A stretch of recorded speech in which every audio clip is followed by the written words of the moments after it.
All right, everybody. Good evening. Uh, this is your Good brother. evening. No. All right. So, if you're here, for the most part, you should know who this is. This is your man Frank Rivers from View from the Man Cave. I have a very distinguished guest tonight. We're going to talk about real estate. We're going to talk about ownership.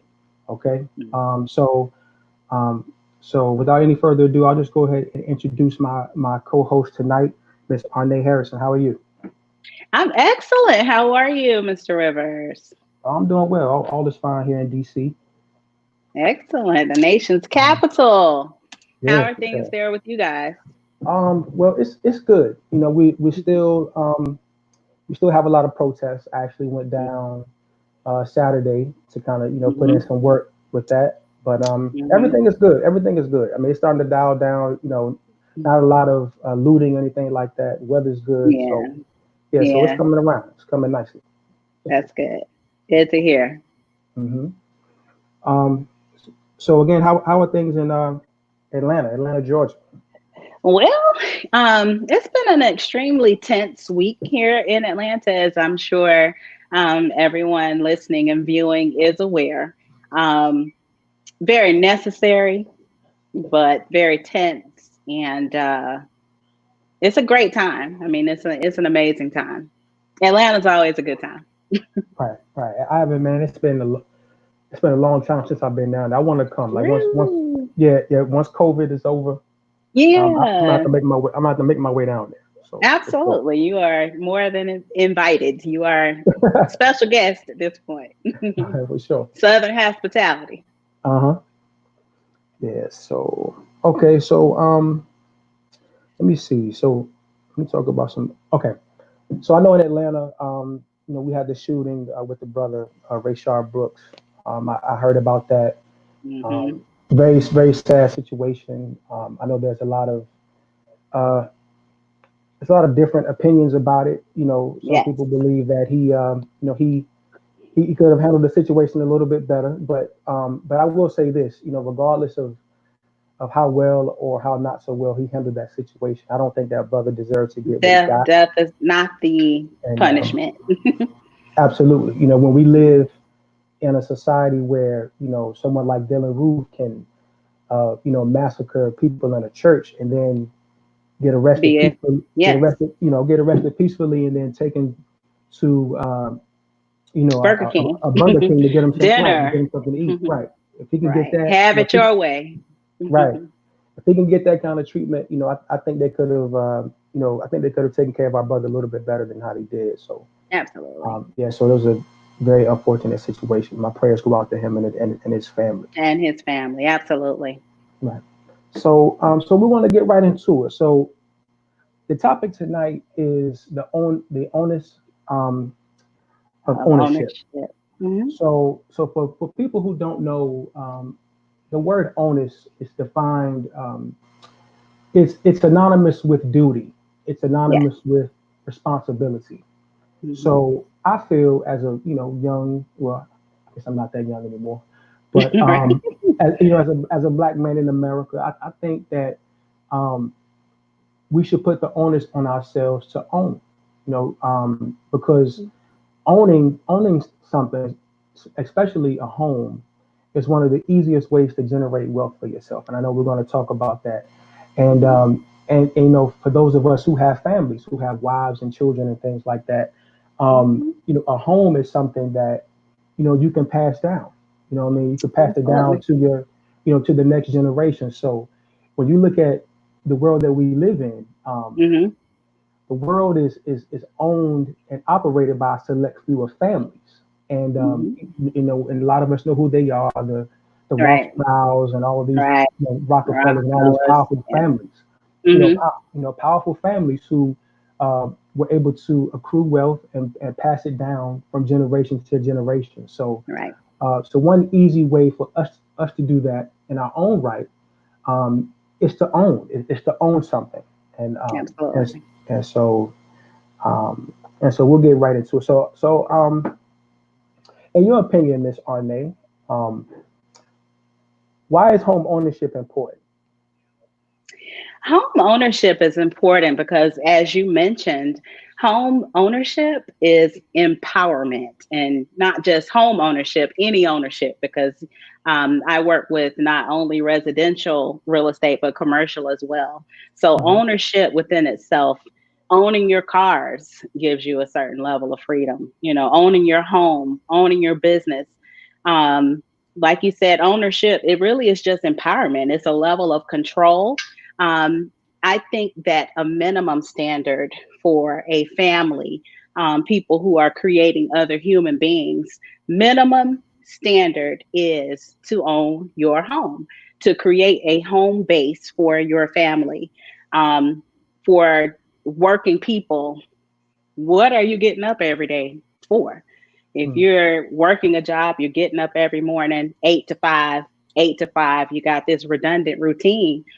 Who are you doing it for? If you're Right. pulling up to a door and you're knocking on a door that belongs to somebody else, what are you working for? What are you sweating for? Who are you doing that for? If you cannot have your children come out of their front door and play on your front grass, Right. it also is a place where you start teaching pride of ownership, and that's something that our community misses. Um, on many occasions, there are, of course, this is not for everything, but for everyone, I will say, but community, home ownership, those are things that we need to start with. Like I said, a minimum standard, especially for Black families. Okay. I noticed I actually jumped the gun. So, Mhm. I did let them know your name, Mrs. Arne Harrison. Let Yeah, them know, Miss um, Arne Harris. Miss. There we go. Yes. Um, so, let the people know a little bit about yourself. Tell them, what you do, how long you've been doing it, and who you're Oh, affiliated with. yeah, I never talked about why I'm answering these questions, right? Right, right, right. So, I'm Arne Harrison. I'm a native of Augusta, Georgia. So, I am a Georgia peach. I do Hmm. reside in Atlanta, Georgia. I am a real estate broker in the states of Georgia as well as Florida. And I just am an advocate for family. I am an advocate for community. And real estate is the vehicle that I use to advocate for those things. Cool. Okay. Is that enough? You want me to go on? No, no, you can go on. Please, Look, I please, go feel on free. for a few hours. No, feel free, please, please. Well, no, I mean, I've been here in Atlanta for the last 25 years and have become a part of Atlanta culture on several different fronts. And, I focus a lot on the social aspect of the city and, of course, a lot of the business in the city. I think I mentioned that I not only do residential, but commercial as well. So I am an active part of several businesses that are here growing and just trying to make Atlanta a better city. Working on the internal part of this fight that we have going on in the streets. Right. Okay. Let me say hello to my dear friend, my sister Nicole Michelle at the Inner Beauty Movement. Thank you for coming through, checking us out. Um, so let me ask you another question. So, what are the first steps of the home buying process? So, let's say you have someone, they give you a call, they come to your office and they say, "Hey, look, I'm very interested in owning a home." So, just kind of walk us through the steps that this person will go through in order to purchase a home. To get to the table. Sure. Well, the first parts of home ownership actually start before you come to my office, Hmm. and that is credibility and savings. Credit is king. And so Hmm. I ask that everyone guard it with your whole hearts. Know where you stand, know what you owe, be on time with those payments.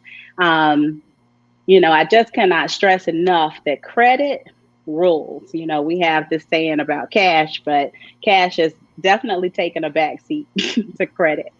And then savings, as much as you can, just accumulate. reserves.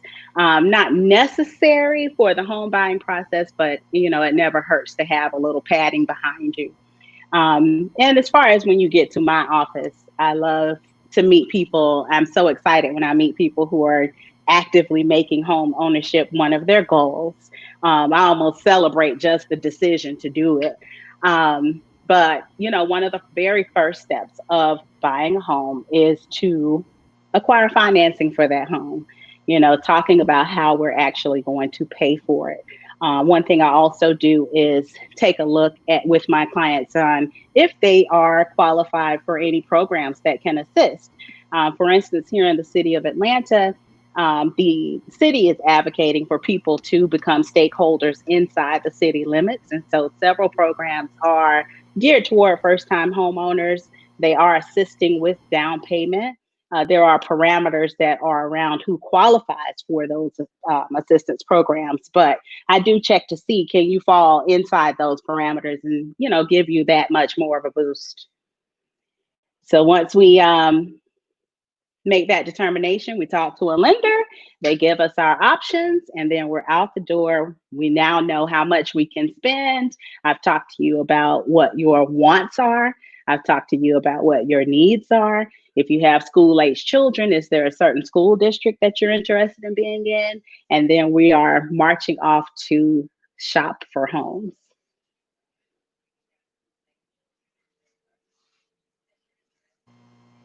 Okay.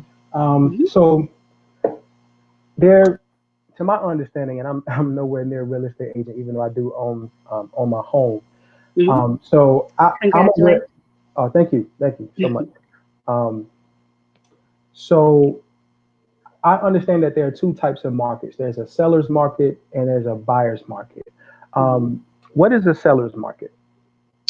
So, seller's market and buyer's market basically speak to an economic 101 principle. If you ever went to college or high school and took econ, the first thing you ever talked about was supply and demand. And so, a seller's market basically puts the seller in the catbird seat. The seller's in control because there are way more buyers than there are properties available to put those buyers in. And that creates a situation where sellers are being picky about who they choose to sell to.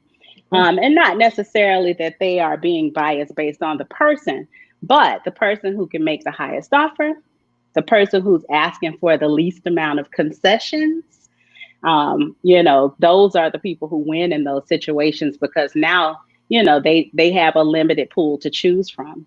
And so again, the seller is in the seat of control because you only have two choices now, whereas before you might have, 10 choices. So now it's really between this one or two. And then the seller is like, hey, I'll just wait until somebody comes along and offers me what I'm asking for, and I don't have to pay closing costs or, whatever the negotiables are. So a seller's market is where there are not enough properties for the number of buyers who are in the position to buy at any given time. Okay. And what is a buyer's market? I guess we kind of break it down, but Yeah, roll into a buyer's market. So the buyer's market is the exact opposite. So in a buyer's market, there are an abundance of selections, there are an abundance of properties available. And in that situation, the buyer is actually in the catbird seat. So the buyer's like, hey, if you don't accept my offer, I can just go over here and buy this house if you're, trying to hard nose or hardball me. So in that situation, the seller's more like, hey, come check me out. We have these stainless steel appliances. I have a deck on the back. They're trying to hard sell their property because they're trying to attract people who have numerous options to select from. So just the opposite from a seller's market, the buyer's market is when the buyer actually has the upper hand in the transaction. okay. So right now in your part of town in Georgia, Hmm. um, what is the market right now? Is it more of a buyer's market or a seller's market? In Atlanta at this moment, we are still in a seller's market. Years ago, when I first arrived here and bought my first house, we were in a buyer's market. You know, it was just all these properties. There were lots of foreclosures because we had a market crash. So there were, I mean, endless options. Now, one of the reasons we're in the seller's market is because Atlanta is such a beautiful and popular place that Mm-hmm. everybody wants to be here. Mm-hmm. Everybody's cousins have visited and they're like, over one weekend, I'm moving to Atlanta. We could afford to live. You know, everybody's got nice cars and nice clothes. The shopping's great. And there are all these good looking men, all these good looking women. And then they get here and figure out they can't date, but they can afford to buy their house.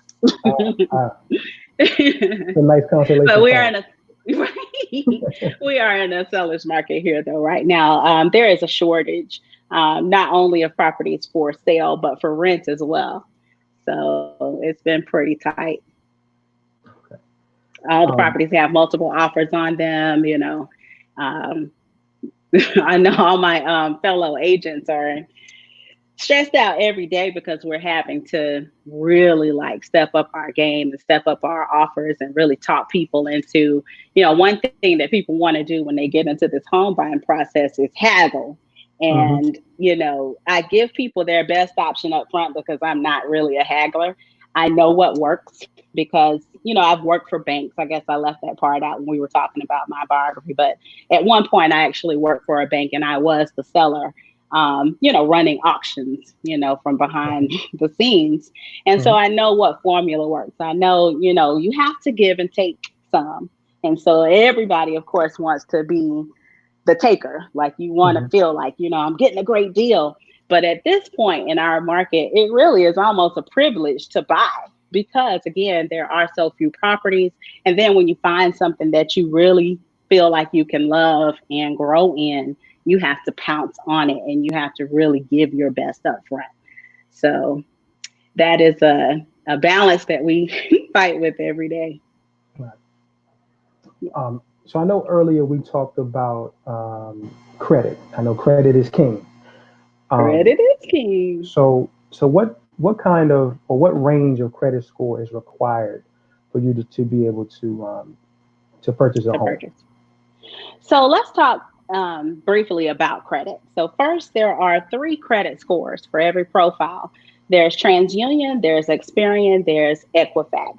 And Hmm. so people are like, oh, do you know your credit score? Well, the truth is there are three scores.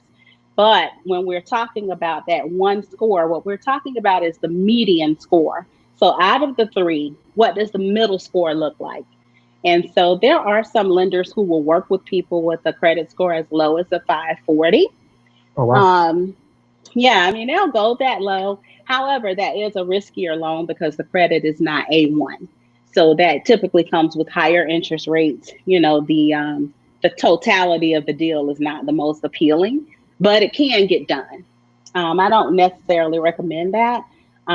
If you come up 100 points, which is where I typically tell people they should be in order to get the deal that works, you know, a lower interest rate. Some people take a lower term as well. But a 640 median score is about where you want to be. And since COVID hit, some Mhm. lenders are actually requiring that median score be at a 660. Oh So wow. some of those terms have relaxed a little bit since the economy seems to have stabilized a little bit. Even though Hmm. we're in a recession, Atlanta is going to fare a little bit differently because, again, we have a lower inventory, and we still have people who are qualified to buy. There are lots of people who are still employed. They're not in danger of losing anything. And so none of those terms have really changed. Interest rates really were low before this happened. So that's why it didn't really seem like there was a huge decline in interest rates because we were already, you know, below where we would have been ordinarily. So um, to answer your question, 540 is a possibility when we're back, you know, from this COVID thing. But 640, 660 is where you want to be to feel, you know, to be in a place where you're getting desirable interest rates. And of course, anything above that, um, lenders love to see it. Okay. Um, so let's say you've gone through the process, you found your dream home, um, you're ready to talk numbers, everything is ready to go, but now it's time to put down a down payment. Um, Mhm.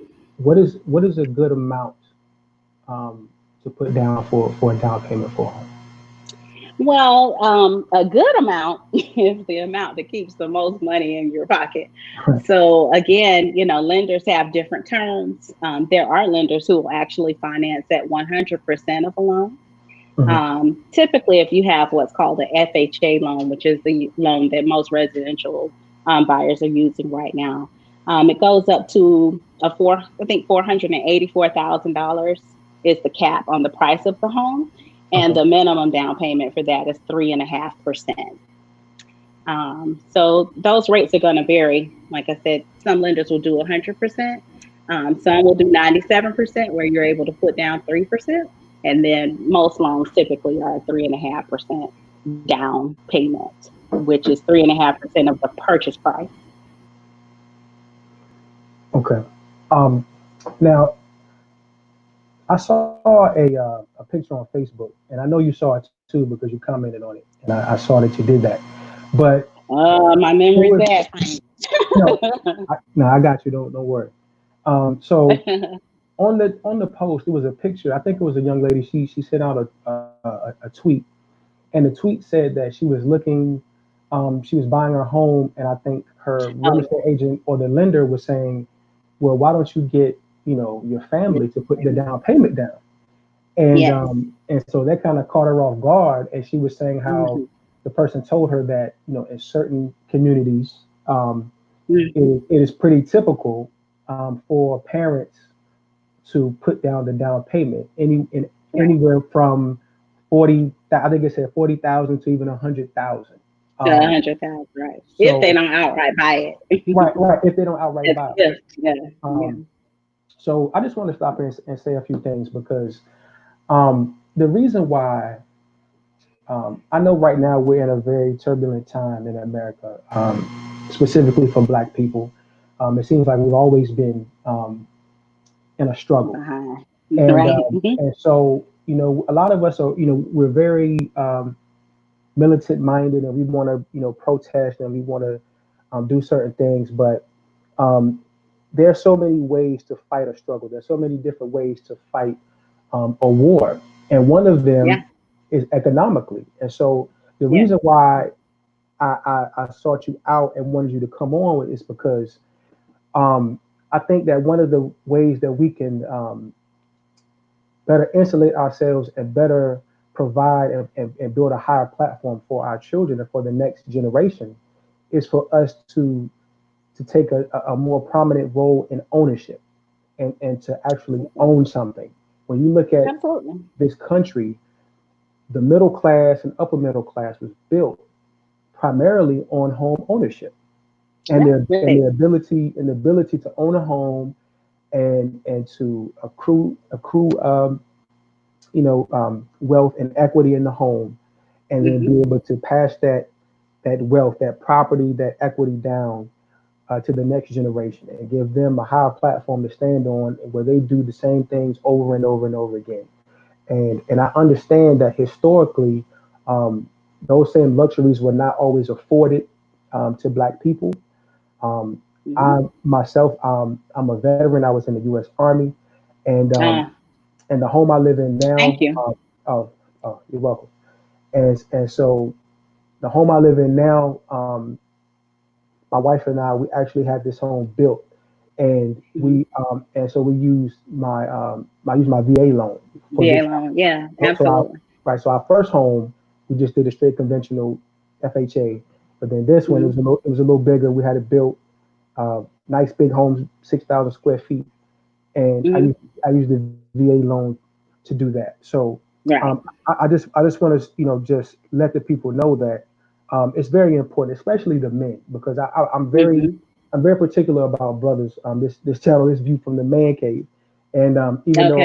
even though a lot of the topics, um, on the channel are for everyone. Hmm. I always put an emphasis on brothers because Yes. I feel like we have to take the responsibility for the community, for our families, and one way to do that is to be able to own something and be able to pass it down. Because it's as you know as nice as we wear the nice clothes and we have the nice jewelry and all of that, we do our thing, but Mhm. we can't pass clothes down. You know what I mean? Right. We can't do Hmm. that. So you want to be able to be able to build something that can stand the test of time and be able to pass it down to the next generation. And so we feel like we don't feel like each generation coming behind us has to start from zero. Over. You know Like what I mean? start from Right, scratch. has to start Yeah. over. And Yeah. so you want to get to that point, hopefully, because you don't want to live your entire life renting. I mean, there's a time and a place for renting. I'm not saying renting Hmm. is bad, Yeah. Yeah. but Absolutely. right, but at a certain point, your mindset has to change, and you should want to be able to own something. I can say honestly, as a homeowner, it feels good to come home to something I own. You know what I mean? Hmm. It's mine. Absolutely. You know what I mean? Absolutely. I don't have to pay some another person, a landlord, for the luxury of staying there. I can come home to my own house, Right. and that's a great feeling. You know what I mean? Anybody who Yeah. owns their own home, their own property, they understand what where I'm coming from. Um, Right. so let me say hey to some people. Nicole again, Chantel. Hi, Nicole. Hi, Chantel. So you have touched on so many subjects. I'm here like trying to log in my mind and not take notes on my phone. So I hit back on all of the points that you just Oh, okay, touched. okay. So where I will start on last weekend, and this, feels so bad to tell this story, but last weekend I had a closing on a house. It was a great investment for one of my clients.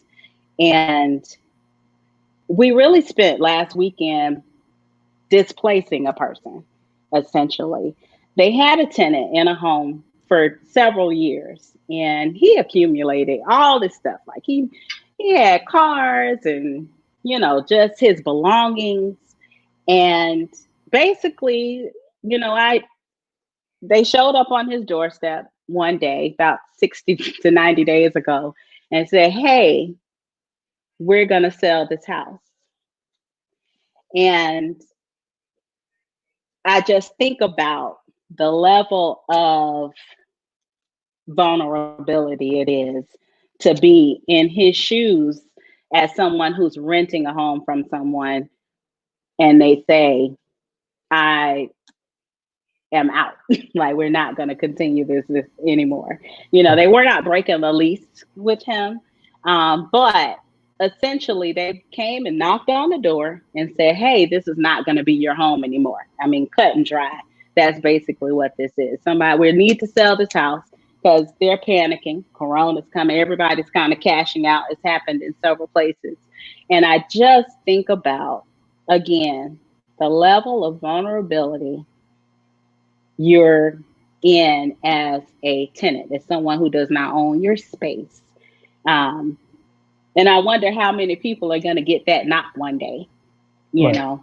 So, one thing I also want to talk about is you, who's amazingly fortunate. Thank you so much for your service. We live in a great country. It absolutely has its flaws. I do thank you for your service, and I'm so glad that you have a home that you were able to build. Mhm. However, that is not going to be the story for probably 70% of people. Okay. It definitely can happen, but it's not. It's an anomaly of a story, especially at 6,000 square feet. How blessed are you?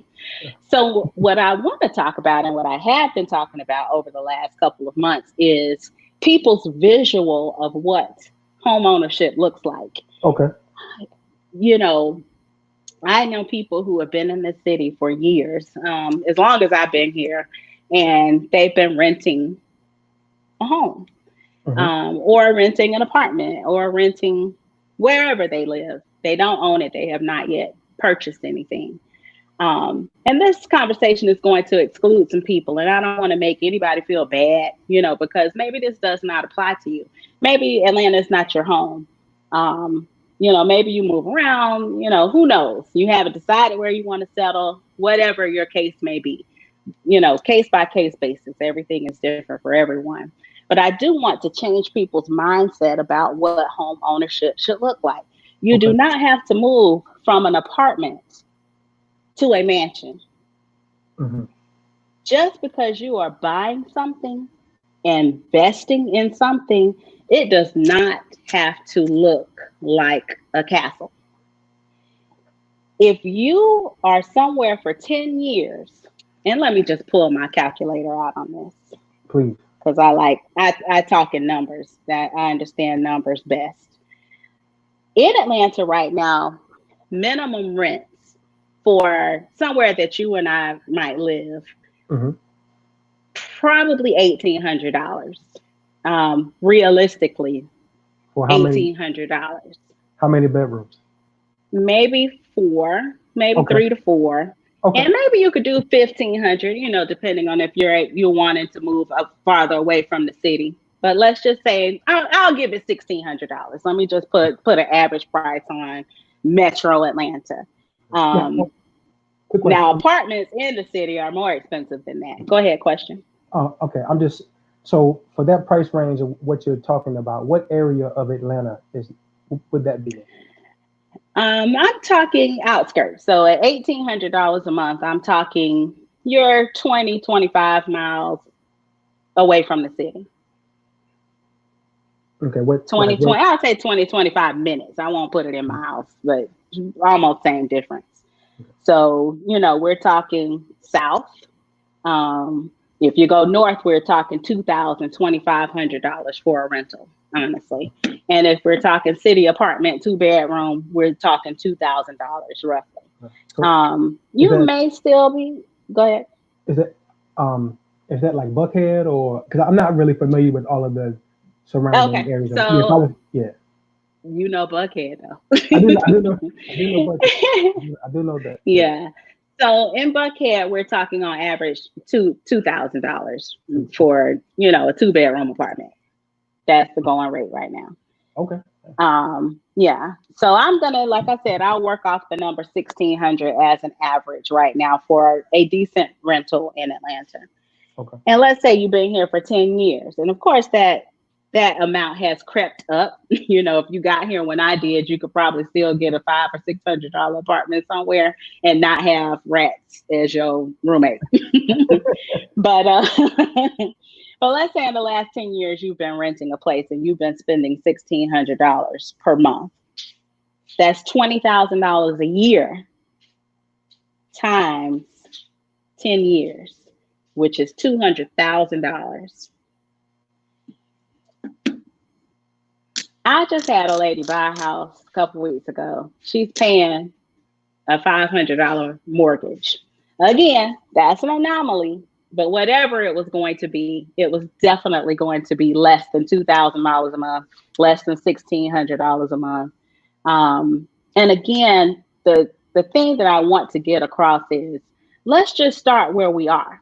Right. You do not, right now, if you're living in a 2 bedroom, 2 bath apartment, at most you maybe have 1,300, 1,400 square feet. That's a large place, right? Hmm. Can I put you in a townhome that's maybe a 3 bedroom, 2 bath? Hmm. It's yours. And then you pay for that for 10 years. And guess what you can do in 10 years?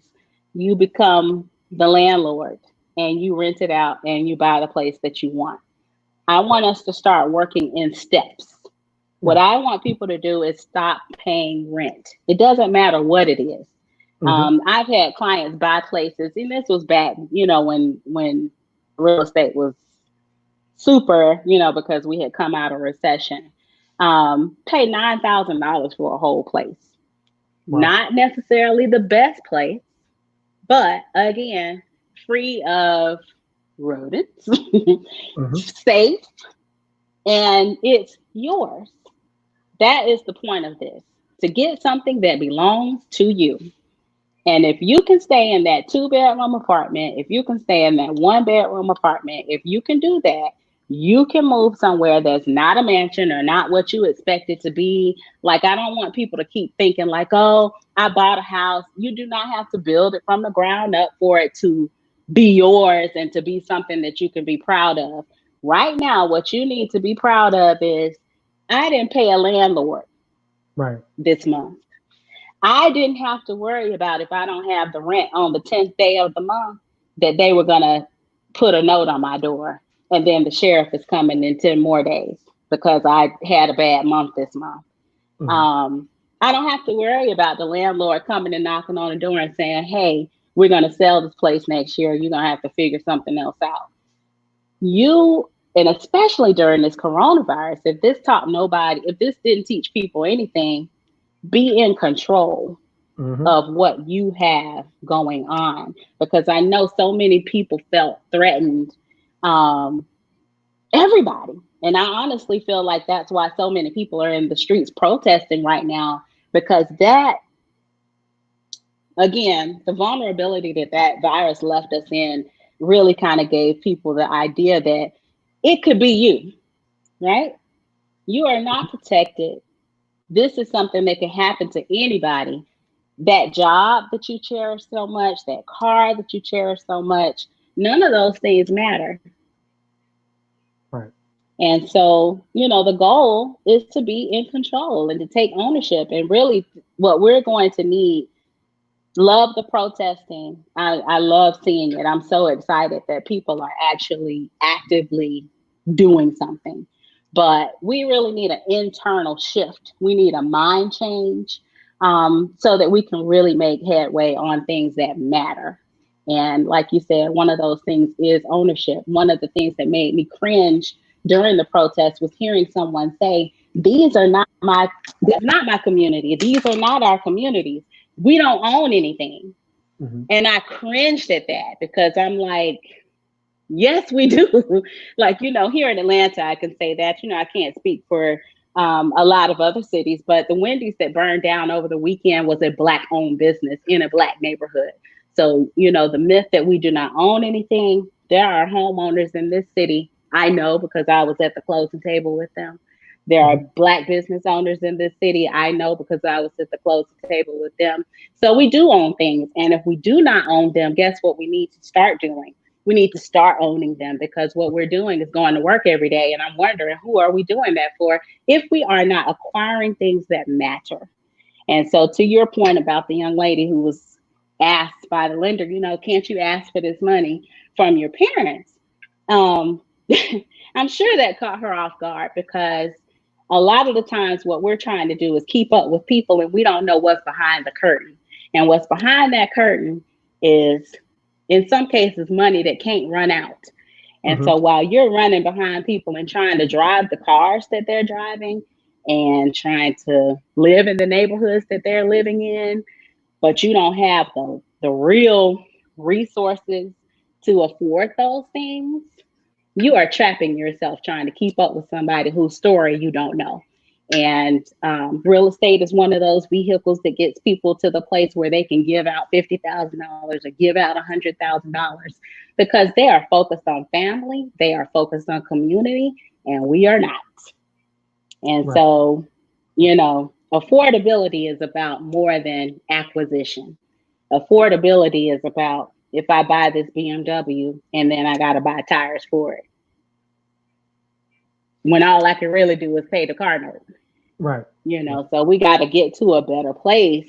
Um, we got to not just look at the what, we have to start looking at the why, the how. If you cannot, I mean, we just got to go a lot deeper than we have been going. We've been swimming in very shallow water. Mhm. And so I hope that behind this protest, I keep asking, what are the asks?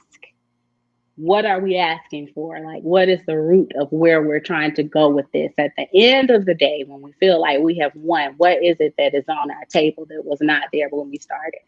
Right. So Right.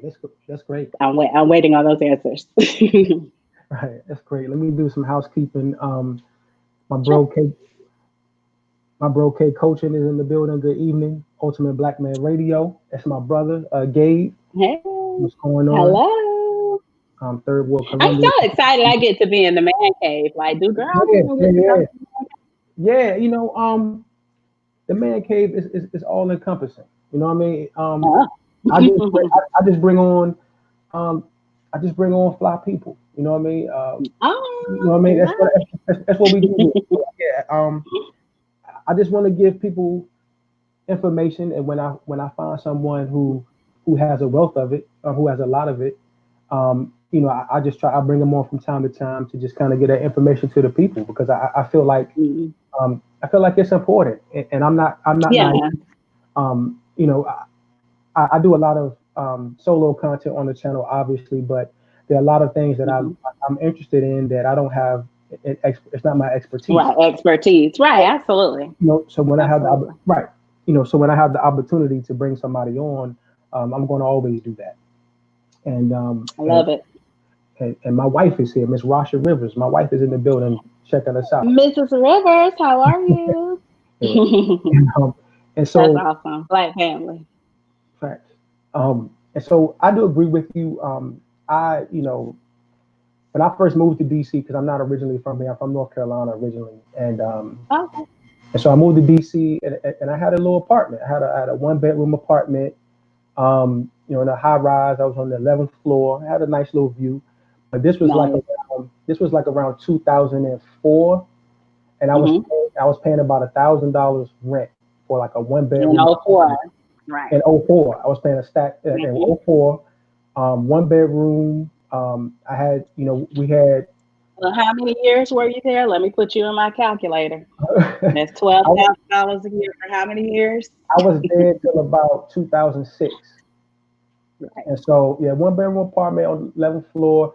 We had each floor had to share washers and dryers. So I didn't have my own washer and dryer. I had to share that. Oh wow. And Mm-hmm. so, so I did that. And then, '06, I got married to my wife, Nice. and then we bought a townhome. So we kind of Yeah. moved up slowly, bought a townhome, Right.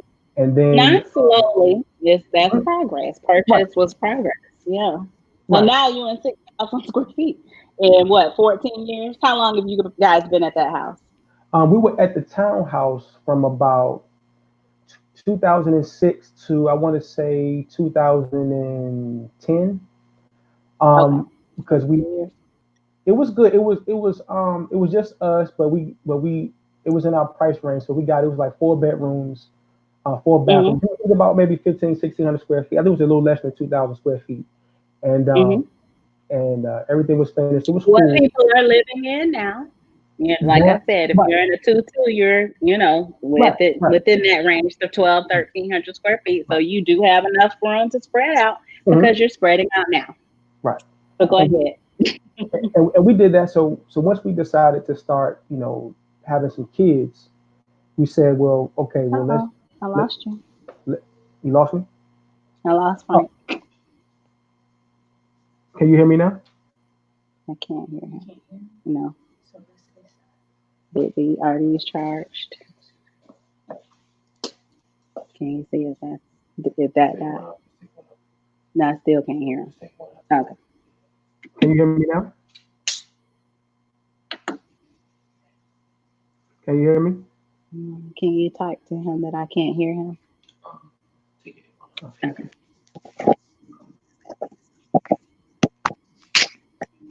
Can you hear me now, Arne? Okay, so we lost Arne. I'm sure she'll come back on in a second. So, and I'll fill her in when she comes back on. But yeah. So once my wife and I decided to, once we decided to start having the kids, we just moved up. We decided to live in a better, get a spot in a better neighborhood.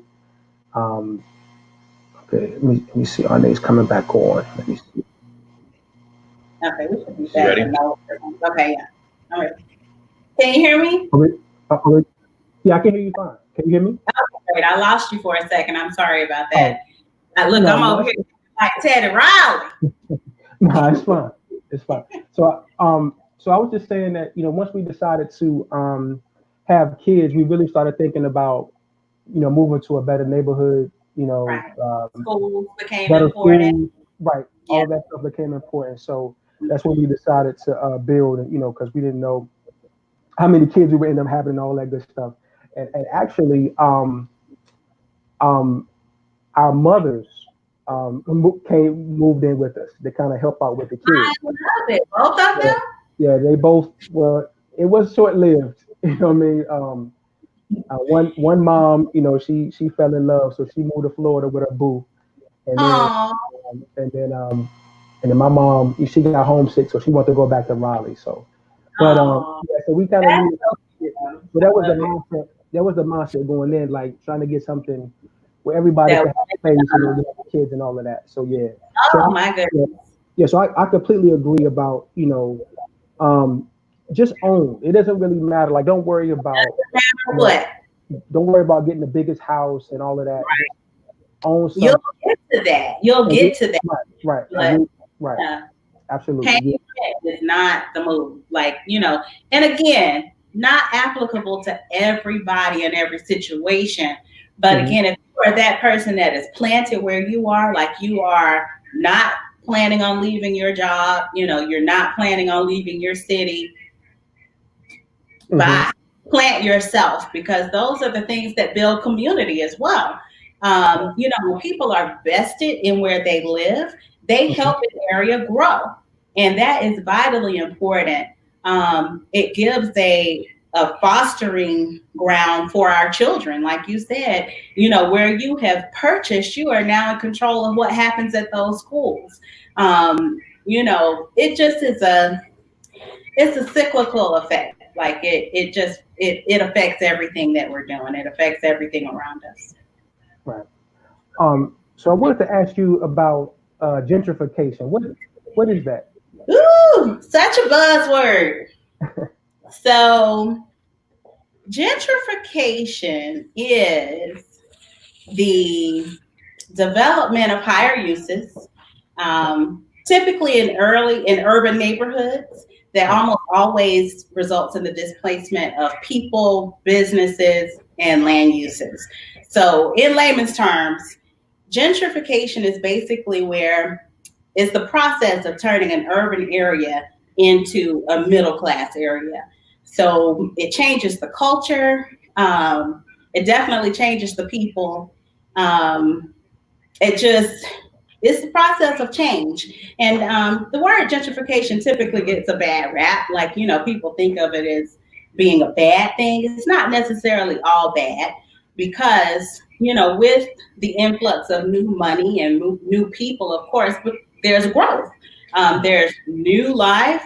There are new businesses. There's new opportunity for the people who can take advantage of those opportunities. And, at the end of the day, you're creating an area where people can live and thrive. Right. The bad part of that is that, and I'll speak, from the Atlanta standpoint, we are probably the most gentrified area right now in the nation, undergoing that process. We have a certain sector of people that live in prime real estate in this city. We're talking about properties that have city views, that basically are in the shadows of the new Mercedes-Benz Stadium that's been built for the Atlanta Falcons, Mm-hmm. and surrounding areas. And what has happened in those areas is they just have not been loved. They haven't been taken care of. They are where our grandmothers and great grandmothers raised children, Mm-hmm. and passed those properties down to people who were not able to sustain them. And so you have outsiders coming in and acquiring those properties, knocking them down in some instances, and building brand new property, which essentially is a good thing, because now you have a new neighborhood. But then the question becomes, where are the people who were the blood life in that area prior to that happening? Right. So what I, along with many other people, have been trying to figure out is, how do we get a balance between renewal and displacement? Like, how can we make it so that it works out for everybody? And so we have an amazing mayor here in Atlanta, Mayor Keisha Lance Bottoms, who has put into effect, um, basically a program that will try to create that balance, trying to create some affordability for people who grew these neighborhoods and who are here to stay. Like, we don't want to displace them. We don't want to move them out. Excuse me. We want them to be a part of that change. So we're working very diligently to make that happen. Thank you. Right. So yeah, it's going on everywhere. Here in DC, Yeah, there's a lot. We have it bad. It's my wife is from here, and when we ride around the city, she'll say like this looks right. You don't recognize it. Like, it looks nothing like. I mean, there are places where in the city, and I'm sure it's happening everywhere. I know Michelle is saying, hey, thank you for coming. She's in Chicago, and it's happening all over the place. So, I mean, there are certain communities in all these major cities where people used to literally be scared to walk in those neighborhoods. You know what I mean? And now they have with dollars. right. They have $1 million condos and eateries and all that, and it's just bubbling. And I understand why for us gentrification has a bad rap, because it always seems like we're on the bad end of it. Seems like we're getting the short end of that stick. Right. So definitely, yeah. So we can hopefully in the future with us acquiring wealth and resources and owning properties and things like that, we can start to take advantage of some of these markets, some of these communities that are underdeveloped, and be able to use our resources to go in, buy up some stuff, and build it into the image that we would like to see, for our families and our children. So part of that change, though, is going to be us not being the people who are afraid. In two regards, not being afraid of being in those neighborhoods around the people that exist there, and also not being afraid to be the people who take the risk. I think that with us, and maybe that is changing, now that we see this new movement and this protest, part of that makes me very hopeful that we are ready to change our mindset and feel like we can incite change. I think that people have historically felt like they can't do anything, like they can't make change. And so hopefully this is the beginning of that shift, and people feel like if I go in here and use my voice, and Black people use your dollars, because we hear a lot that we are economically inferior, but really our money is what runs this country. If we stop spending in the places that we spend, our voices definitely will be heard.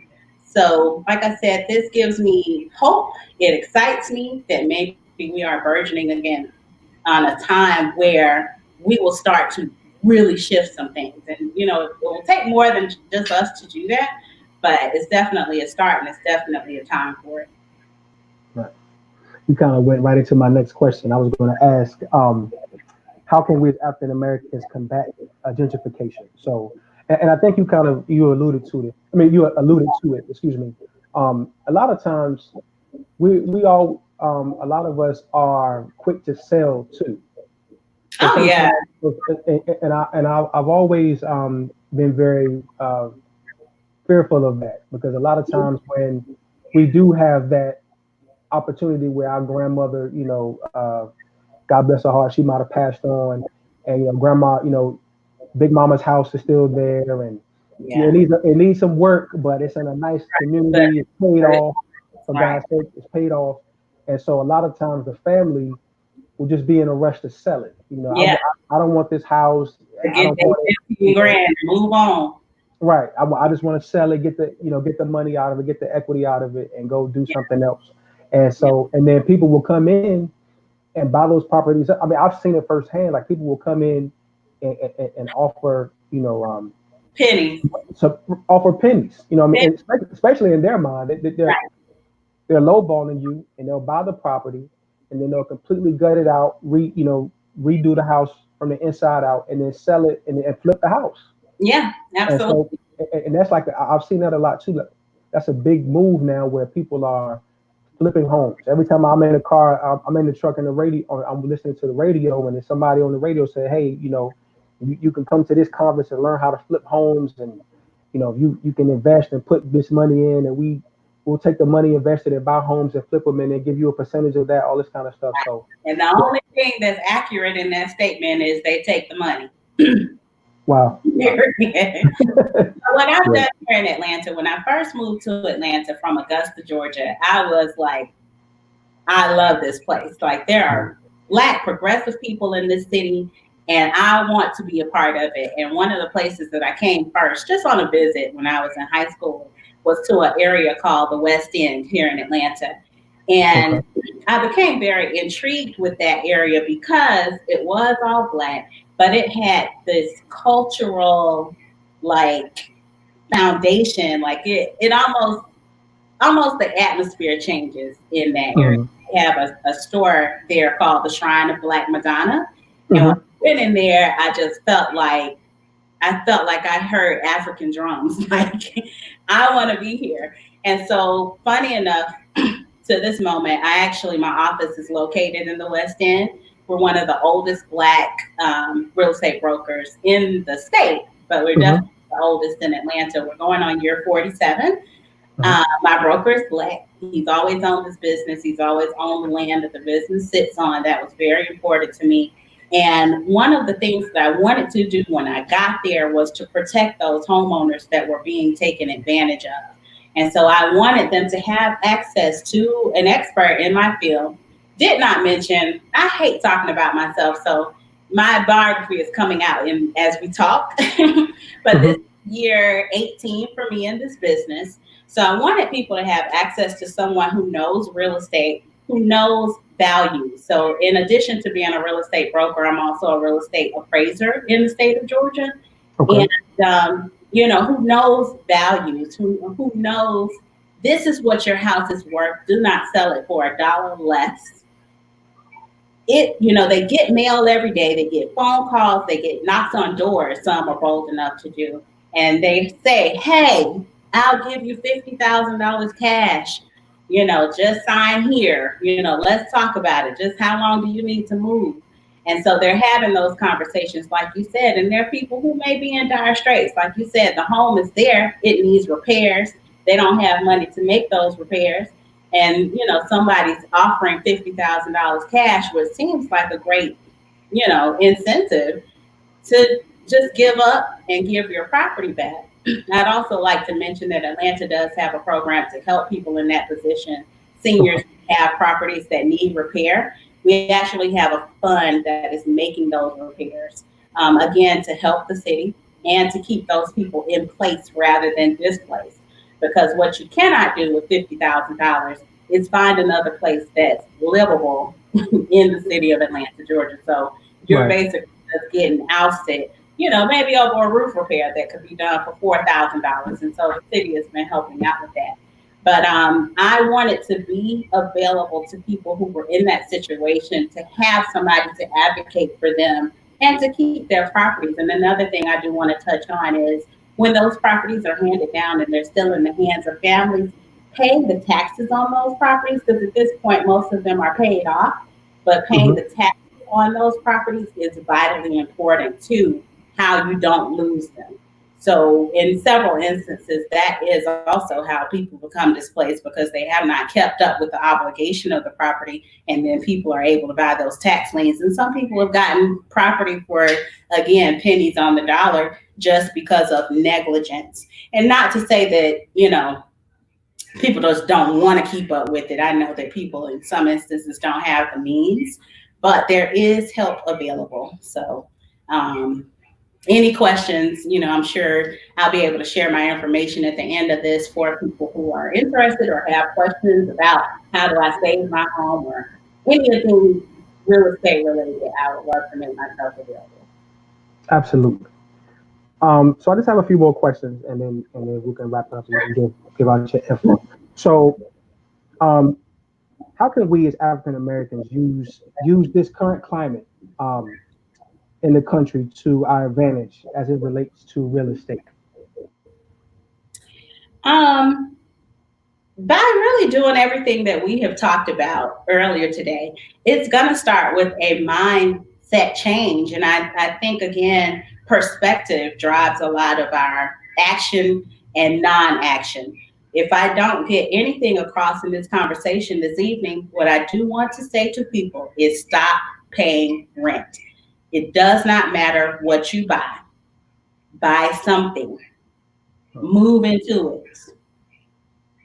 Pay yourself. Pay yourself until you can do something that you want to do. But for right now, what you need to do is stop paying rent. And it does not matter what it looks like. Even if you if you go and buy a 2-bedroom, 2-bathroom apartment, as long as your name is on the deed, you have made progress. Real estate is a tool. And every Monday now, what I have been doing is posting a story that I call Why Real Estate? Because real estate is just such a buzzword. I know, like you said, you're driving in the car and you hear people talking about flipping houses, which, seems like it's an overnight process. Oh, buy a house and then the third, put a new floor in the bathroom and then sell it for $100,000 and you only bought it for $10,000.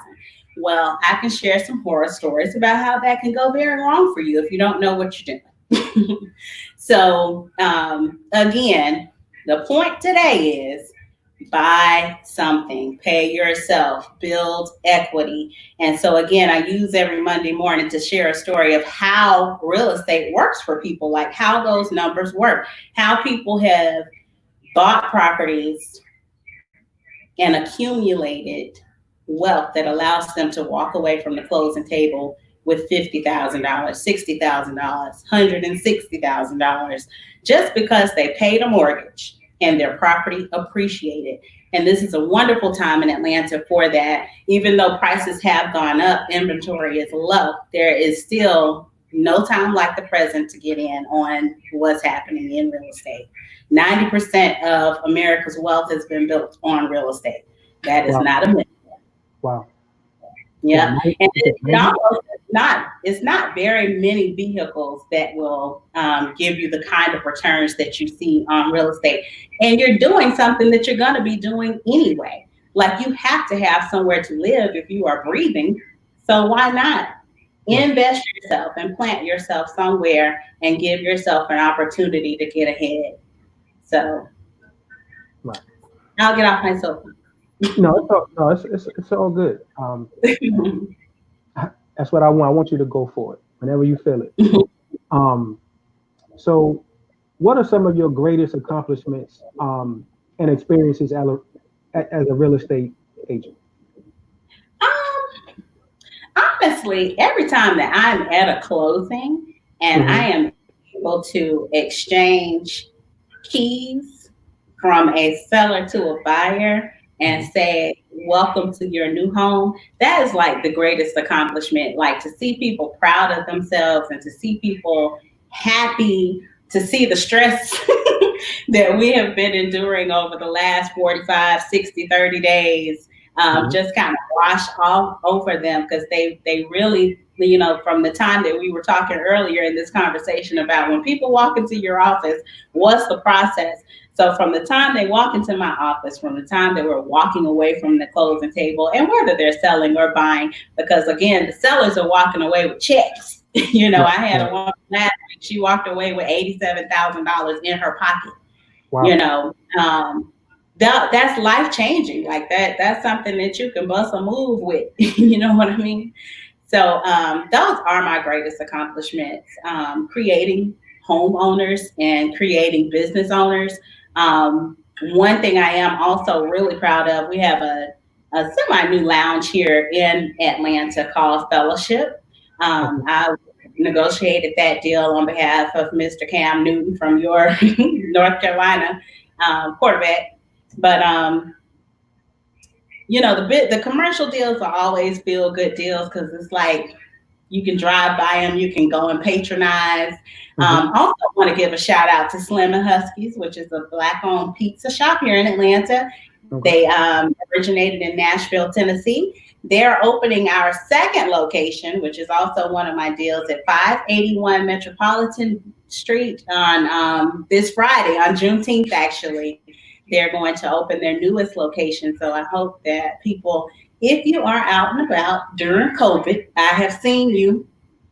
You've been everywhere else. Mhm. Come to it's on Friday. Yeah, but like I said, just being able to facilitate helping people accomplish their dreams for my business owners and homeowners is really just almost overwhelming. Okay. So now I have to do this. I have to do this for my wife. She's a big fan of HGTV. She watches that network religiously. I know a lot of people. I know a lot of ladies love HGTV for some reason. So Mhm. when you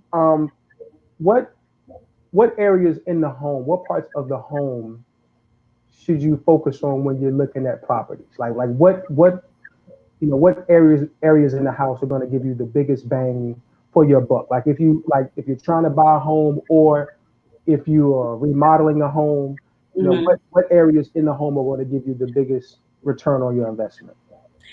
Biggest return. Every realtor can answer this question. You definitely want to focus on kitchens, bathrooms, and I'm going to add closet space, especially for fashionistas who have lots of shoes and clothes, such as myself. Uh-huh. Um, I've had I've had people walk away from properties because they're like, "Oh, it's not enough closet space." I think I heard that earlier this week, and I was just like, "Sell some of those shoes." Right. But yeah, definitely kitchens. I joke in a lot of my videos where I'm touring homes about how no matter what is going on in the house, and you tell me if I'm right on this, I could be making it up. Okay. 6,000 square feet home, Mhm. 1,000 square feet home, 2,500 square foot home. No matter what is happening, everybody's going to be gathered in that kitchen Right. before the night is over. And I'm talking Christmas, Thanksgiving, July 4th. Everybody, for some reason, is gathered around the island in the kitchen, or, perched up against the refrigerator. That's like the living room in a black house anyway. Right. Yeah. So, and bathrooms, those are things that you use the most, and that you want to be clean. You want to feel like this is a safe space. So those are definitely two areas that people take very seriously, and they're definitely the spaces that are going to get you the best return, because people don't want to walk in and feel like, oh, I got to take this whole bathroom apart and start over before they move in. Even though it's not really a costly thing, I'll have to have one of my contractors come on and talk about that. But those are typically the areas you want to focus on. Okay. So last question. So if someone from who's moving from another state, they're moving from Tennessee or Florida or DC, whatever, DC. and they're coming to Atlanta, they're coming to Georgia, and Uh-huh. they say, hey, look, I want to buy a property. Um, what are some of the like hot areas right now, or what's an area in the city that you see that maybe you see kind of booming in the next few years or so, that next area that people aren't looking at right now, that's going to be the wave in about 3, 4, 5 years from now in Atlanta? Atlanta really is not a place where I could talk about 5 years, because our 5-year plan is more like a 2-year plan. Okay. We have lots of builders here. I just cannot, like you were stating earlier, cannot stress enough how sometimes I turn corners and I'm like, where am I? Like, I know that I just turned down Roswell Road, but where am I? So, I have been focused recently on an area called Grove Park. Atlanta is getting a new park that's supposed to mirror Central Park in New York. Oh, wow. It's based around a water reservoir that we have here in the city, and it's a beautiful landscape. It's a 100-acre park, and the neighborhoods that kind of sit around that park are definitely in transition right now, because people are anticipating the building and the opening of this park. So Grove Park is definitely an area. Everybody here has kind of heard that by now, but again, it's still not too late to actually get in on that real estate. Another area that I love is Kirkwood, which is just east of downtown Atlanta. Yet another neighborhood that's in a lot of transition.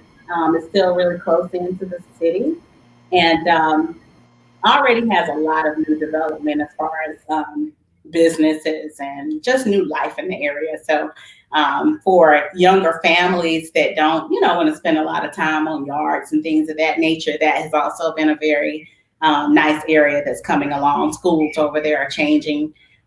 So there really are no bad parts of Atlanta to live in. Again, we need to be the people who are making change in those areas that we feel are scary. I want people to become more of risk takers and the people who actually bring the vision to life. So Atlanta's a great place to be, no matter where you go. Did I lose Frank again? No, I was muted actually. I'm sorry. Okay. Those were all the questions I had. I just want to thank you again for coming through and giving us a wealth of information. A lot of people showed a lot of love in the chat. They were there questions that we missed? I keep seeing things pop up. No, I didn't see any questions, but I'll put it out there. If anyone has any questions about real estate, buying a property, selling, renting, any type of questions, please feel free to ask. Yeah. I have bad eyesight, so I didn't want to miss if somebody, had something. East Point, hello. East Point is a great area, actually. It's really close to the city as well. East Point is growing by leaps and bounds. They just got a mayor last year, too. Okay. Yeah, so let me see. Okay, yes. So I want to let Ande do her thing. So if you have if there are any questions that come up, I'll make sure to ask you before I give my parting shots. But just for now, if you want to have if you have any parting comments, please feel free. Let everybody know where they can find you. If they need any information, anything like that, just go for it, please. Absolutely. I really appreciate you for inviting me into the man cave. Mm-hmm. Like, I really feel privileged. I'm a tomboy at heart. Like, people are always like, oh, you're so pretty. You always have on heels. But really, I'm a tomboy. I feel like I belong in the man cave. Well, you're always welcome. And so I'll definitely, and I wanted to start at a very basic level with this because I didn't want to assume, I haven't been. This channel's a baby. It's only 8 months old, and I didn't want to assume that any of the listeners were kind of. I just kind of wanted to start from the beginning. Yeah, absolutely, and we should keep starting from the beginning until we get more people on board, and that's why I'm saying at a base level. Let's just stop paying rent. It does not have to be complicated. You do not have to go from $0 to $300,000, $400,000. That's not how this works. Right. It's just not. And I don't want people to feel like this is a dream, like this is so far-fetched. Like, you heard me say credit score is as low as 540. And you also heard me say that there are down payment assistance programs available to people who may not have, $20,000 in reserve stored up or $10,000.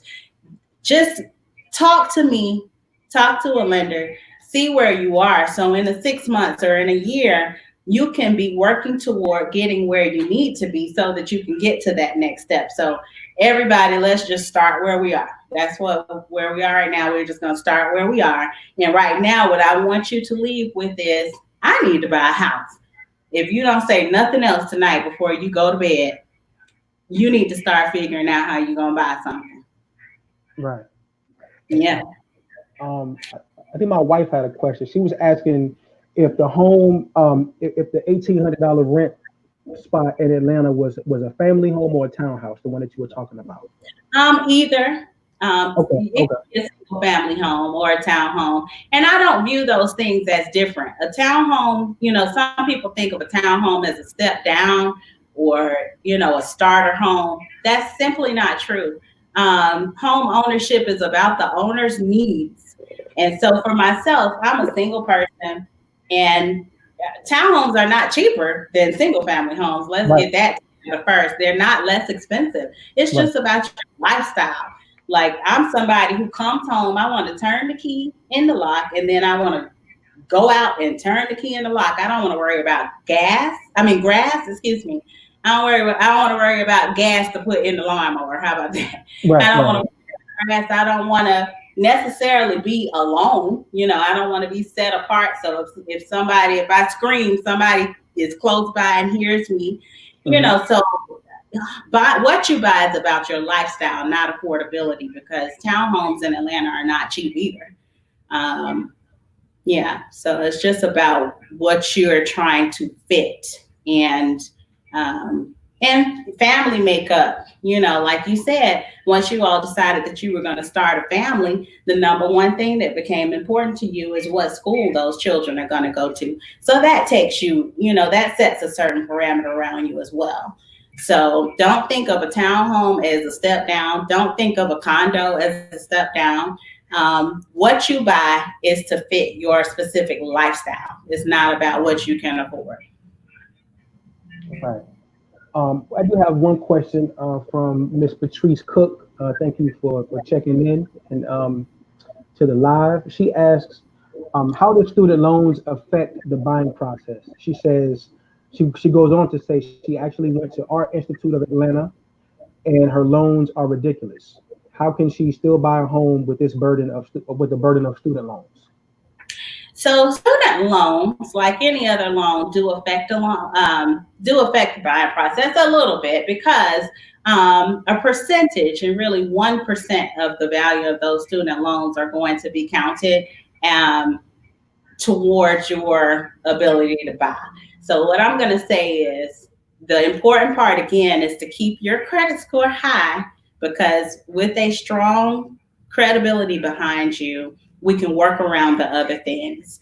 And as long as you're making payments on those student loans and you're current or in a payment plan, a lender can work around the student loans with you and tell you what the needs are to get you qualified for a loan. So that does not count you out, Ms. Cook. Right, and I'll say this: everyone who owns a home didn't go to the table with a perfect situation. No, you're not going to see too many people with a perfect credit score who make huge $100,000 money. Right. I mean, there are people in homes whose credit score was needed some work, and they might not have had a lot of liquid assets, but don't do the credit work yourself. Again, let's start where we are. Give me a call, or give a lender a call. It doesn't matter. It does not have to be me.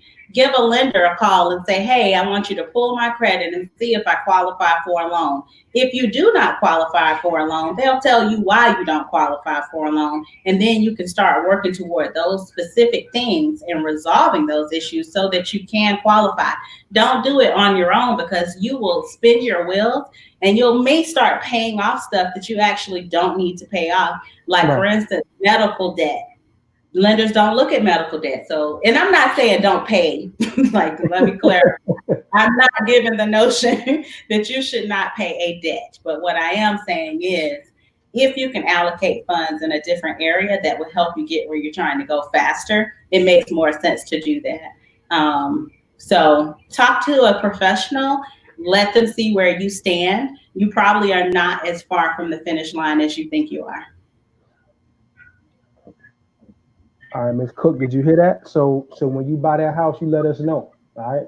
Yes. We had another question from Ms. Michelle Harris. She says, is it easier to qualify for a new loan if you already have a mortgage? I'm going to ask her to clarify, had or have. Oh, well, she said had. She said had. She said had. So I answered that way. Not necessarily. Again, what lenders are looking for is credit score, reserves, maybe, depending on your situation. But having owned a home already does not necessarily have any bearing on your ability to move forward with a new one. And I will say this too. I cannot off the top of my head quote what the timeline is. I want to say it's 3 years, but you can be a first-time home buyer and qualify for incentives for first-time home buyers, even if you have purchased a home before. So, yeah, so I think it's 3 years, but I'll come back. I'll let you put that information back out once I go to my resources and verify that. Okay. Yeah, because let me tell you something. I'm learning stuff tonight. Okay, like these lives, and I say people all the time, who sub to the channel. I get just as much out of these lives as the people who listen. You know what I mean? Because there's so much information out there, and I don't know. That's why I like to bring, upper echelon professionals to come over here and give us the information. Right. That's smart. I love it. I'm glad I was able to participate. Okay, so Miss Cook has one more question. She says, my last question. If I do get approved for the home, okay, let me go back up. She says she's in Alabama right now in a rental home, and she loves it. She says she's thinking about talking with the realtor about the home that she's living in. And then she went on to say, let me see where it's at. Hold on. I think I got what she said next, which was, should she have the owner start replacing things? I got to it. There we go. Okay. Right. Yeah, that's it. Treat the home as if I never lived in it. For example, having the owner replace items like the water heater. So again, I'm not very familiar with the Alabama market, but again, as we were talking about seller's market and buyer's market, what will make the difference in that is the realtor that you use and the ability to negotiate those items. So when you are looking at a home, depending on your situation, whether or not you have cash reserves, and even if you don't, you need to buy something that you can afford. So, and afford does not mean, can I make the payments? Afford means, can I take care of this when something goes wrong? Right. So are you the person who can afford when the water heater breaks to replace it? And another point I did not get to touch on, when buying a home, inspect. Get an inspector who can tell you what you are getting yourself into. So you want to look at the roof. You want to look at the systems, like the HVAC system, like how old is the air condition? Because again, once you purchase that home, you are inheriting it and everything in it. And those are going to become your responsibility. So you do want to know the status of those things. And if, the water heater is at end of life and it's something that is going to come up within the next year or two, that definitely could be something that you negotiate. So everything is negotiable. Absolutely. That's my wife. She said, say what? She said, do homeowner incentives for existing homeowners. Okay. No, not new. I said that if you can possibly be a first-time home buyer, even if it's not your first time buying a home, you will have had to dispose of the home and have not had your name on a deed for the last 3 years. But I'm going to verify how many years that is. But not new home owner incentives for existing homeowners. Okay. So this again, thank you for coming on. Everybody loved it. My man Gabe, Ultimate Black Man Radio, said you were cooking. Giving that information. We loved it. Mm-hmm. My man Gabe, Ultimate Black Man Radio, out in Memphis, Tennessee, in the building. Nice. So just give some parting shots, and please let everybody know your information so they can find you.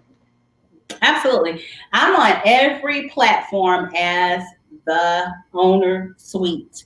So you can at Facebook at The Owner Suite or Instagram at The Owner Suite. I'm very easy to find, and I'm sure Frank Rivers has my name posted, Arnay Harrison. You can Google me and find me that way. email addresses and things are available. And I'm pretty accessible on Facebook and in private messaging and messaging. So again, at the Owner Suite, love your questions.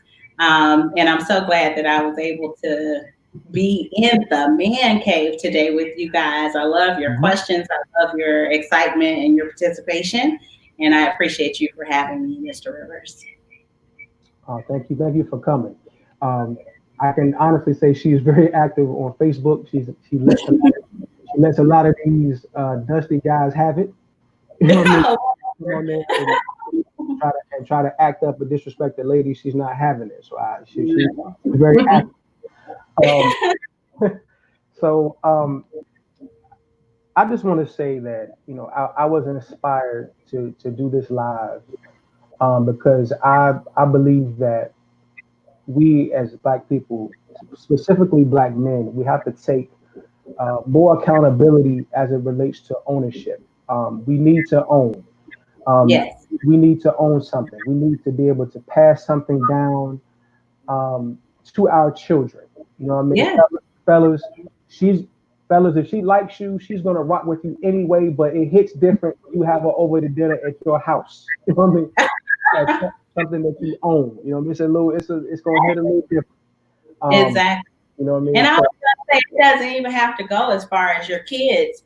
You as a man and you as a woman, like you said, want to feel good when you drive up in your driveway and open your door and open your garage and cut your grass. Like, there is a sense of pride in that everyone needs to experience. It is. I mean, let me tell you something. I'm a very passionate guy, but one of the most emotional moments I've ever had in my life, outside of getting married, becoming a father, one of the most emotional moments of my life was when I got the keys to my first home. Yeah. You know what I mean? I remember when we signed the paperwork, I remember, we got that little plant, the real estate agent gave us a little plant, and we got those keys, and it was one of the happiest moments of my life. And it's a feeling of accomplishment. Yeah. Yeah, it's a huge accomplishment. I mean, it's, you accomplish so many things in your life, high school, college, whatever. It's just up there. It's the next step. You know what I mean? To be able to walk into a house. I remember when I had this house built and we were waiting for the movers to come in, and I didn't even want to stay at the place we were staying at. Like, we literally stayed over here at this house. No furniture. We slept on the floor. We were so excited to have this house. We built it. We just sat up and talked about how it was going to feel to see our little babies run around in here and grow up and stuff like that. Fill it up. It's an amazing feeling. You know what I mean? Yeah. It's an amazing feeling. So I just want to say, man, we have to. I know there's a lot of things going on in this country, and we want justice, and we want a bigger seat at the table. We want a bigger plate. A lot of those things we're going to have to create for ourselves. No one is going to give it to us. Yeah. Right. And one of the most surefire ways to create that table and to create that bigger plate for ourselves is to own. It's to own your own home. And just like Arne said earlier, 90%. I think you said 90%. 90% of this country's wealth. 90% of this country's wealth was built on real estate. Owning. And I would say this too about this country. There was a point in time where who the only people who could vote were? People who owned land ownership. Because they're the people who vested, and they're the people who should have the say so. And so again, one of the things that is going to make the difference in this fight that we're fighting right now is our communities. And that's something that we really need to get back to. We need to spend our dollars in our own communities. I talk to a lot of people who come to me about opening businesses, and I want to tell them, Atlanta has enough restaurants, Atlanta has enough clubs, and we got enough entertainment. There's enough places for us to go and smoke and dance and tell lies.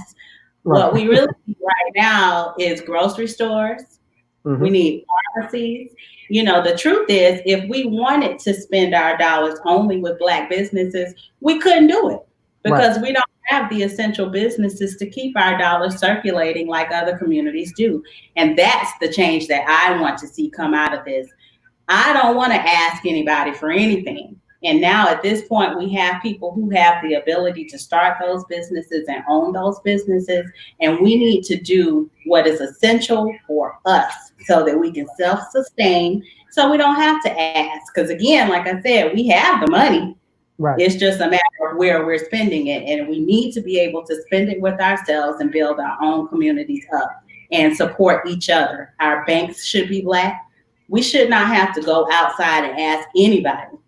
If I was in charge and I had the upper hand, I wouldn't give anybody anything either. So we got to make our own way. That's so true. Like, you know, one of my greatest heroes is Malcolm X. And a lot of people, you know, love Malcolm because he told it like it is and he was uncompromising. And I always tell people, I say, you know, Malcolm was able to speak the way that he spoke because he lived within a nation. You know, he was in the Nation of Islam, and so in the Nation of Islam, they promoted ownership. So he could literally get up and go. He could literally get up in the morning, go to a Nation of Islam barbershop, a Nation of Islam grocery store, a Nation of Islam clothing store. You know, he can take his wife and kids to a Nation of Islam owned restaurant. You know, they had hospitals, they had schools for their children. So and we can take pages from them because Louis Farrakhan, the Nation, Dr. Khalid, Queen Ali, these people have been fighting this fight. This has been the only fight they've been fighting. And again, glad that it has a national platform, not even a national platform. We have a world platform at this point to bring those points home. And I think we need to look to them as leaders on how to actually plow that way. Right. Absolutely. You know, let us rap because we'll keep going. Right. I actually started my Juneteenth celebration a little early. I know y'all over here wondering like why she got watermelon. Look, I am a Southern woman, but you know, Juneteenth is it's always been very important to me, and so I figured why not. Right. So my friend Gabe, he was the one with the cakes comment. You know what I mean? But so we have another channel. We kind of co-host both channels. So over at Ultimate Black Man Radio, he wants, you know, he was asking me or he was telling me that he wants you to come on our other platform in the future. So at some point we're definitely going to have you over there, you know, talking about things, giving some game. So I will wrap it up. I want to let people know that you can find me as well. Obviously, I'm on Facebook. I have my page there as well, View from the Man Cave. I'm on Instagram as well, View from the Man Cave on Instagram. I'm on Twitter, View from Man Cave. So I'm over there as well. So if you like the content, if you got some information, if you thoroughly enjoyed yourself, you know, please like the live, subscribe to the channel, share it if you feel that, you know, if you feel led to. It's all good. Also, if you want to support the channel fiscally, if you want to financially support the channel, I'm on Cash App as well, and I'm on PayPal. So the Cash App is $FGR81, PayPal, paypal.me/View from the Man Cave. So what's my percentage of this Cash App? I got you. You know what I mean? Like you don't have to worry about nothing. I break bread. You don't have to worry about nothing. My email, frankjrivers@gmail.com. If you have any comments, you know, any ideas for the channel, anything like that, you just want to say something positive or whatever, you can email me. And lastly, I'm also on Patreon now. I'm on Patreon. So if you want to subscribe to my Patreon, just look me up, patreon.com/View from the Man Cave, and support me there as well. So that's all I have. I want to thank everybody again for coming out, showing love and supporting. Miss Arne Harrison, thank you so much.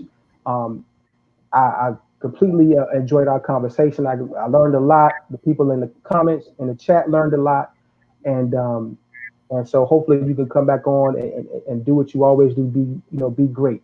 I did go to your YouTube channel and yeah, Good. I watched your videos, so they were very nice. I did like that. So if you go over there to the YouTube I was channel, gonna say, I keep forgetting to promote YouTube because I just right, like it's a baby. So please right, go follow the Owner Suite on YouTube so that I can yeah, go get over there. Watch her do her thing. She's in the house and she's showing homes. yeah. She's dressed immaculately. You know what I mean? She's doing her thing. Go over there, the Owner Suite on YouTube. Check her out. Like and subscribe to her channel. Okay. And Thank you. and on that note, I just want to say good evening, good night, peace. I love y'all. Happy Juneteenth. If I don't see you or hear from you again before then.